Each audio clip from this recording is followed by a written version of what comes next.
ಮಂದಿಯನ್ನ ನಿರೀಕ್ಷೆ ಮಾಡಿ ಕಲಿಯುವುದಲ್ಲ. ಬಡತನ ಬರ್ತೈತಿ, ಕಲಿಯೋದು ಏನು? ಬಡತನ ಬಂದ್ರೆ ಏನಾಗುತ್ತೆ?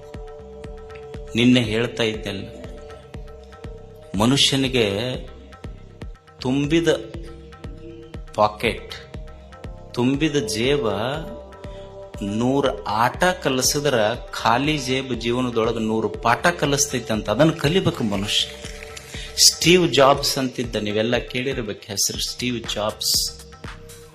ಅವ ಹೇಳ್ತಾನೆ, ಮನುಷ್ಯನಿಗೆ ಜೀವನದಲ್ಲಿ ಹಸಿವು ಮತ್ತು ಬಡತನ, ಹಸಿವು ಮತ್ತು ಬಡತನ ಏನು ಪಾಠ ಕಲಿಸ್ತಾವಲ್ಲ, ಇದು ಯಾವ ವಿಶ್ವವಿದ್ಯಾಲಯವೂ ಕಲಿಸುವುದಲ್ಲ ಅಂಥ ಪಾಠ ಬಡತನ ಕಲಿಸ್ತದೆ, ಇರುತ್ತದೆ.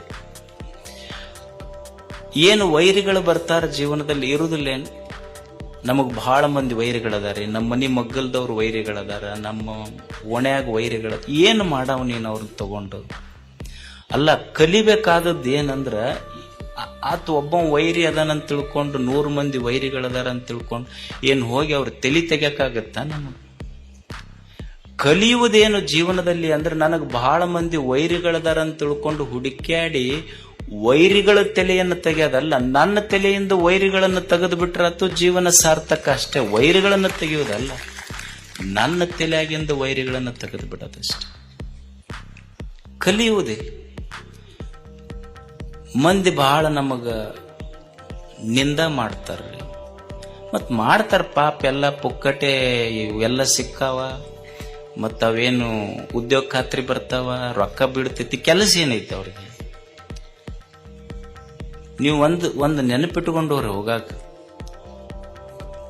ಊರ್ ಮುಂದಿನ ಬಾವಿ ಮುಚ್ಚಬಹುದು, ಊರ್ ಮಂದಿ ಬಾಯಿ ಮುಚ್ಚಕ್ಕಾಗೋದಿಲ್ಲ, ತಿಳ್ಕೊಂಡ್ಬಿಡ್ರಿ ಅಷ್ಟೆ.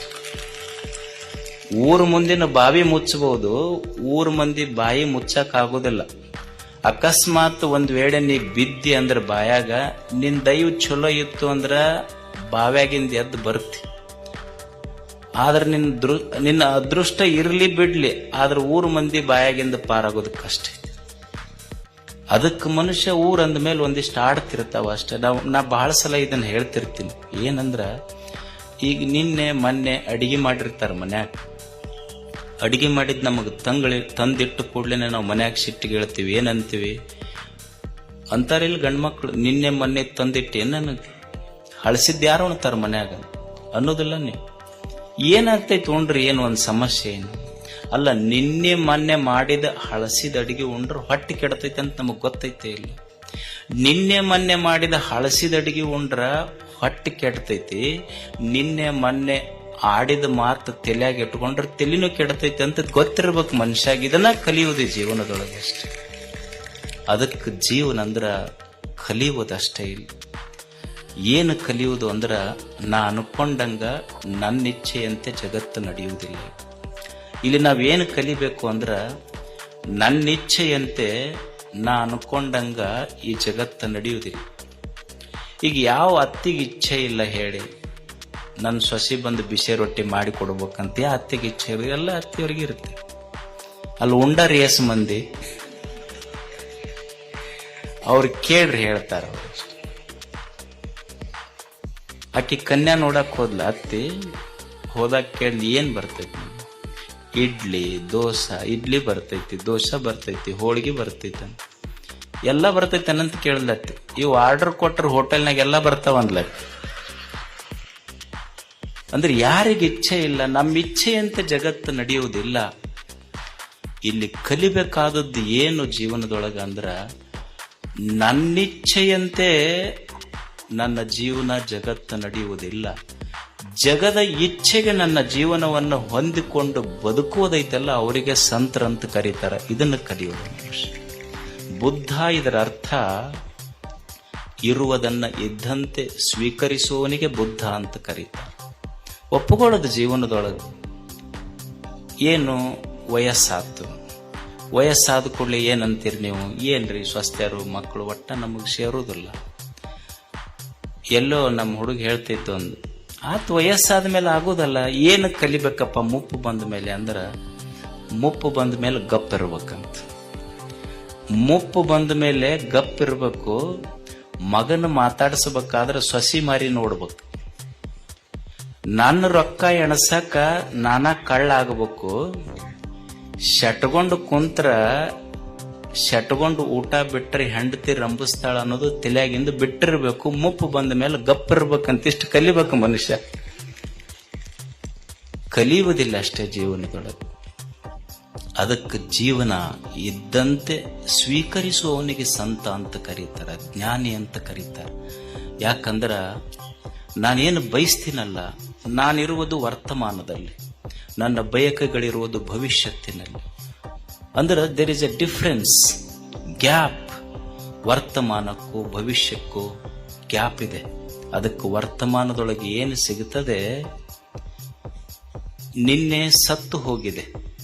Yesterday is dead, tomorrow is not yet born, what I have with me is today. ಇವತ್ತು ನನ್ನ ಕೈಯಾಗ ದೇವರು ಕೊಟ್ಟಾನಲ್ಲ, ಈ ಕ್ಷಣವನ್ನ ಅನುಭವಿಸುವುದಷ್ಟೇ, ಸಂತೋಷ ಪಡೋದು, ಇರುವುದನ್ನು ಇದ್ದಂತೆ ಸ್ವೀಕರಿಸುವುದು. ದೇವರು ನಮಗೇನು ಕೊಟ್ಟಾನ ಅದನ್ನು ನೋಡಿ ಸಂತೋಷ ಪಡಬೇಕು, ಅದು ಜೀವನ. ಒಬ್ಬರು ಗುರುಗಳು, ಅವ್ರ ಹತ್ರ ಒಂದು 3 ಜನ ಶಿಷ್ಯರು ಅಭ್ಯಾಸ ಮಾಡಿದ್ರು. ಒಂದು ಗುರುಕುಲ ಇತ್ತದು. 3 ಜನ ಅವ್ರ ಹತ್ರ ಅಧ್ಯಯನ ಮಾಡಿ ಹೋದ್ರು. ಹೋಗಿ ಮತ್ತೆ ಗುರುಗಳ ದರ್ಶನಕ್ಕೆ ಬಂದ್ರ ಆಶ್ರಮಕ್ಕೆ. ಗುರುಗಳು 3 ಊಟಕ್ಕೆ ಕೊಟ್ರು. ಊಟಕ್ಕೆ ಒಬ್ಬನಿಗೆ ಬಂಗಾರದ ತಟ್ಟೆ ಕೊಟ್ರು, ಒಬ್ಬನಿಗೆ ಬೆಳ್ಳಿ ತಟ್ಟೆ ಕೊಟ್ರು, ಒಬ್ಬನಿಗೆ ಮಣ್ಣಿನ ತಟ್ಟೆ ಕೊಟ್ರು. ಎಲ್ಲರ ತಾಟಿನೊಳಗೂ ಒಂದೊಂದು ರೊಟ್ಟಿ ಹಾಕಿದ್ರು, ಉಂಡ್ರು. 3 ರೊಟ್ಟಿ ನೀಡಿದ್ರು ಗುರುಗಳು. ಒಬ್ಬನಿಗೆ ಬಂಗಾರ ತಟ್ಟೆ, ಒಬ್ಬನಿಗೆ ಬೆಳ್ಳಿ ತಟ್ಟೆ, ಒಬ್ಬನಿಗೆ ಮಣ್ಣಿನ ತಟ್ಟೆ ಕೊಟ್ಟು 3 ಒಂದೊಂದು ರೊಟ್ಟಿ ಹಾಕಿ ಊಟ ಮುಗಿದ ಮೇಲೆ ಮಣ್ಣಿನ ತಟ್ಟೆಯಲ್ಲಿ ಬೆಳ್ಳಿ ತಟ್ಟೆಯಲ್ಲಿ ಉಂಡ ಶಿಷ್ಯರು ಗುರುಗಳಿಗೆ ಬಂದು ಹೇಳಿದ್ರು, ಅಲ್ಲ ನೀವು ಬಹಳ ದೊಡ್ಡವ್ರಂತ ತಿಳ್ಕೊಂಡಿದ್ವಿ ನಾವು, ನಮ್ಮ 3 ಬ್ಯಾರೆ ಬೇರೆ ತಟ್ಟೆ ಕೊಟ್ರಿ, ಅವನಿಗೆ ಬಂಗಾರ ತಟ್ಟೆ ಕೊಟ್ರಿ, ಅವನಿಗೆ ಬೆಳ್ಳಿ ತಟ್ಟೆ ಕೊಟ್ರಿ, ನನಗ್ ನೋಡಿದ್ರು ಬರೀ ಮಣ್ಣಿನ ತಟ್ಟೆ ಕೊಟ್ರಿ ಅಂತ ಶಿಷ್ಯ ಕಂಪ್ಲೇಂಟ್ ಮಾಡದ ಗುರುಗಳಿಗೆ. ಅವಾಗ ಗುರು ಹೇಳ್ದ, ನೋಡು, ಅವನಿಗೆ ಬಂಗಾರದ ತಟ್ಟೆ ಕೊಟ್ಟಿರಬಹುದು, ಅವನಿಗೆ ಬೆಳ್ಳಿ ತಟ್ಟೆ ಕೊಟ್ಟಿರಬಹುದು, ನಿನಗೆ ಮಣ್ಣಿನ ತಟ್ಟೆ ಕೊಟ್ಟಿರಬಹುದು. ನಿನ್ನ ಲಕ್ಷ್ಯ ತಟ್ಟೆಯ ಕಡೆ ಹೋತೆ ಹೊರತು ತಟ್ಟೆಯಲ್ಲಿ ಹಾಕಿದ ರೊಟ್ಟಿ ಒಂದೇ ಅನ್ನುವ ಕಲ್ಪನಾ ನಿನಗೆ ಬರಲಿಲ್ಲಲ್ಲ. ಜೀವನದೊಳಗೆ ಒಬ್ಬ ಹೆಚ್ಚಿರಬಹುದು, ಒಬ್ಬರಿಗೆ ಕಡಿಮೆ ಇರಬಹುದು, ಒಬ್ಬ ಶ್ರೀಮಂತ ಇರಬಹುದು, ಒಬ್ಬ ಬಡವಿರಬಹುದು, ಒಬ್ಬ ಸುಂದರ ಇರಬಹುದು, ಒಬ್ಬ ಕಪ್ಪಿರಬಹುದು. ಆದರೆ ದೇವರು ನಮ್ಮ ತಟ್ಟೆಯಲ್ಲಿ ಸುಂದರವಾದ ಜೀವನವನ್ನು ಹಾಕಿದ್ದಾನೆ. ಈ ಜೀವನವನ್ನು ಏನು ಆಯುಷ್ಯ ಕೊಟ್ಟಾನ ಅವನಿಗೆ ಸಂತೋಷ ಆಗುವಂಗ ಬದುಕಿ ಹೋಗುವುದೇ ನಿಜವಾದ ಜಾತ್ರೆ. ಇದು ಜೀವನದ ಉದ್ದೇಶ ಅಷ್ಟೆ. ಇಲ್ಲೇನು ಯಾರು ಖಾಯಮಿರಾಕ್ ಬಂದಿಲ್ಲ. 4 ದಿವಸ ಇರ್ತೀವಿ, ಇರೋದ್ರಾಗ ಚಂದ ಹೊಂದ್ಕೊಂಡು ಎಲ್ಲರೂ ಕೂಡಿ ಇದ್ದು ಹೊಂದ್ಕೊಂಡು ಹೋಗೋದಷ್ಟೇ. ಕಲಿಯೋದು ಈಗ ಶಾಲ್ಯಾಗ ಕಲಿಸ್ತಾರೆ, ಇಲ್ಲಿ ನಿಮಗೆ ವ್ಯಾಕರಣ ಕಲಿಸ್ತಾರೆ. ವ್ಯಾಕರಣದಾಗ ಏನು ಕಲಿಸ್ತಾರೆ ಹೇಳ್ರಿ? ಹೊಂದಿಸಿ ಬರೀರಿ ಅಂತ ಕಲ್ತೀರ ಇಲ್ಲ, ಹೊಂದಿಸಿ ಬರೀರಿ ಅಂತ ಕಲಿಸ್ತಾರ. ಏನ್ ಕಲಿಸ್ತಾರ ಅಂದ್ರೆ, ಇಲ್ಲೊಂದು ಲೈನ್ ಕೊಟ್ಟಿರ್ತಾರ, ಅದು ಎ ಇಟ್ಟು ಇದು ಒಂದಿರ್ತೈತಿ, ಆ ಕಡೆ 5ನೇ ನಂಬರ್ದ ಕೆಳಗೆ ಇಟ್ಟಿರ್ತಾರ. ಅಂದ್ರೆ 5ನೇ ನಂಬರ್ದು ಇಲ್ಲಿ 1ನೇ ನಂಬರ್ ಇತ್ತಂದ್ರೆ ಅದು ಕೂಡ್ತೈತಿ. ಅದು ಹೊಂದಿಸಿ ಬರದ್ರ ಪದಕ್ಕೆ ಅರ್ಥ ಬರ್ತೈತಿ, ಹೊಂದ್ಕೊಂಡು ಬದುಕಿದ್ರ ಜೀವನಕ್ಕೆ ಅರ್ಥ ಬರ್ತೈತಿ ಅಂತ ಕಲೀಲಿ ಅಂತ ಹೊಂದಿಸಿ ಬರೆಯಿರಿ ಕಲಿಸ್ಯಾರ ಅವ್ರು. ಅದಕ್ಕೆ ಜೀವನದಲ್ಲಿ ಕಲ್ಕೊಂತ ಯಾರು ಕೂಡ ದ್ವೇಷ ಕಟ್ಕೊಂಡು ಇನ್ನೊಬ್ಬರಿಗೆ ಟೀಕೆ ಮಾಡಿ ಏನೂ ಕಲಿಯುವುದಿಲ್ಲ, ಸಾಧಿಸುವುದೂ ಇಲ್ಲ. ಇರುವಷ್ಟು ದಿವಸ ಸಂತೋಷವಾಗಿ ಇನ್ನೊಬ್ಬರ ಮನಸ್ಸಿಗೆ ನೋವು ಮಾಡದಂಗ ಚಂದ ಕಾಯಕ ಮಾಡಿಕೊಂತ ಬದುಕುವುದೇ ನಿಜವಾದ ಜೀವನದ ಸಾಧನೆ ಅನ್ನುವಂಥ ಮಾತು ಹೇಳಿ, ಪ್ರತಿ ಕ್ಷಣ ಏನು ಜೀವನ ಕೊಟ್ಟಾನಲ್ಲ ಅವನನ್ನು ನೆನೆಸಿ ಬದುಕುವುದಷ್ಟೇ. ಈಗ ನೀವು ಹಳ್ಳಿ ರೈತರದಿರಿ, ಹಳ್ಳಿ ರೈತರಿಗೆ ಅನುಭವ ಇರ್ತೈತಿ. ಹಳ್ಳಿ ರೈತ ಹೊಲಕ್ಕೆ ಗಳೆ ನೇಗಿಲು ಹೊಡ್ಯಾಕೆ ಹೋಗ್ತಾನೆ. ಹೋಗುವಾಗ ಒಂದು ಬುತ್ತಿ ಇರ್ತೈತಿ, ಬುತ್ತಿ ಕಟ್ಕೊಂಡು ಹೋಗಿರ್ತಾನೆ. ಬುತ್ತಿ ಕಟ್ಕೊಂಡು ಹೋಗಿ ಅದನ್ನು ಬೇನಿಗಿಡದ ಬುಡಕ್ಕಿಟ್ಟು ಬುತ್ತಿ ಇಟ್ಟು ತಾನು ಗಳೆ ನೇಗಿಲು ಹೊಡ್ಯಾಕೆ ಹೋಗ್ತಾನೆ. ನಾಯಿ ಬುತ್ತಿ ಮುಂದೆ ಕುಂತಿರ್ತೈತಿ, ಕಾಗಿ ಆ ಬುತ್ತಿ ತಿನ್ನಕ್ ಬಂದಿರ್ತಾವ. ಅದು ಬಂದು ಬುತ್ತಿ ತಿನ್ನಕ ಕಾಗಿ ಬುತ್ತಿ ತಿನ್ನಕ್ ಬಂತು ಅಂದ್ರ ನಾಯಿ ಏನು ಮಾಡ್ತೈತಿ ಅಂದ್ರ ಆ ಕಾಗಿಗೆ ಬೊಗಳಿ ಓಡಿಸ್ತೈತಿ. ಏನೂ ತಿಳುವಳಿಕೆ ಇಲ್ಲದ ನಾಯಿಗೆ ಗೊತ್ತೈತಿ ಏನಂದ್ರೆ ಇದು ಬುತ್ತಿ ನನ್ನ ಮಾಲಕ್ಕಂದು ಅಂತ. ಹಂಗ ನಮಗ್ ಗೊತ್ತಿರ್ಬೇಕು, ತಟ್ಟಿಯೊಳಗೆ ಬಿದ್ದ ಪ್ರತಿ ತುತ್ತೈತೆಲ್ಲ ಇದು ನಂದಲ್ಲ, ಕೊಟ್ಟ ಮಾಲೀಕ ಮ್ಯಾಲದನ ಅನ್ನೋ ಕಲ್ಪನೆಯಿಂದ ಬದುಕುವುದು ಹಾಗೆ ಬದುಕುವುದಷ್ಟೇ. ಆ ಬದುಕನ್ನು ಕಲಿಸುವುದಕ್ಕಾಗಿ ಇಷ್ಟೆಲ್ಲ ಸಂತರು, ಶರಣರು, ಪೂಜ್ಯರು ಬಂದಾರ. ಅವರಿಂದ 2 ಒಳ್ಳೆಯ ನುಡಿಗಳನ್ನು ಕಲಿತು ನೆನಪಿಟ್ಟುಕೊಂಡು ಹೋಗುದು.